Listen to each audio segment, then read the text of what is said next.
Hello viewers, राजनीति channel में आपका स्वागत है।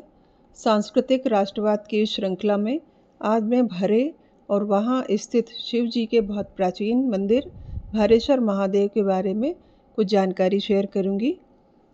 उत्तर प्रदेश के इटावा ज़िले को 70 के दशक में चंबल के डाकुओं की शरण स्थली के रूप में हम सभी जानते हैं और इस बात से भयभीत भी रहते थे कभी। लेकिन आपको यह जानकर आश्चर्य होगा कि इटावा पौराणिक, धार्मिक और आध्यात्मिक नगरी भी रही है। चंबल नदी के तट पर बना हजारों साल पुराना भारेश्वर महादेव का प्रसिद्ध मंदिर है। इस मंदिर में 108 सीढ़ियां हैं और यह 444 फीट की ऊंचाई पर बना हुआ है।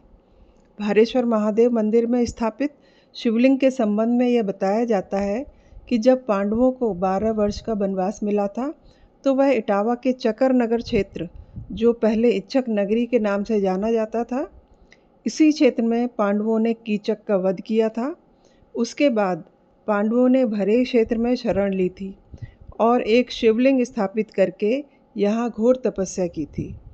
इसी शिवलिंग को भारेश्वर महादेव के नाम से देश भर में जाना जाता है। यहाँ के लोगों का मानना है कि प्रभु के दर्शन मात्र से ही श्रद्धालुओं की मनोकामनाएं पूर्ण हो जाती हैं। घने बीहड़ों में स्थित इस मंदिर के ठीक सामने यमुना और चंबल नदियों का संगम है, जिसका आध्यात्मिकता की दृष्टि से भी बहुत महत्व है। मंदिर के निर्माण के संबंध में स्थानीय लोगों का कहना है कि प्राचीन समय में सड़क मार्ग न होने के कारण जल मार्ग से ही व्यापार होता था। राजस्थान से लेकर बंगाल तक जाने के लिए व्यापारी इसी मार्ग का प्रयोग करते थे।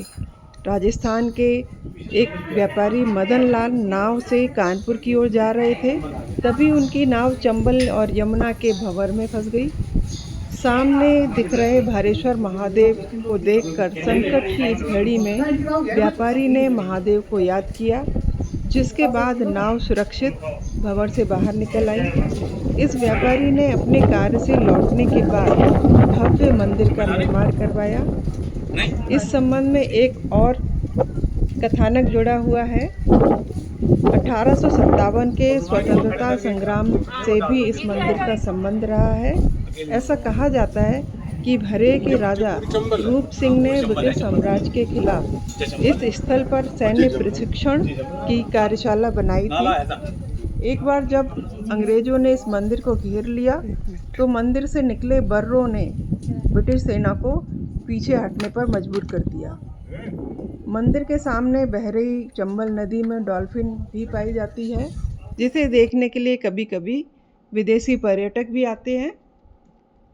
भारत में 2 या 2 से अधिक नदियों के संगम को प्रयाग कहते हैं, जैसा कि देवभूमि उत्तराखंड में पंचप्रयाग प्रसिद्ध हैं और मुख्य आध्यात्मिक पर्यटन का केंद्र भी हैं।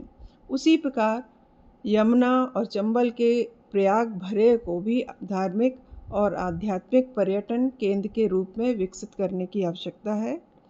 आपको जब भी अवसर मिले तो यहाँ अवश्य जाएं और पुरातन, धार्मिक और सांस्कृतिक महत्व के इस स्थान के दर्शन जरूर करिए। धन्यवाद।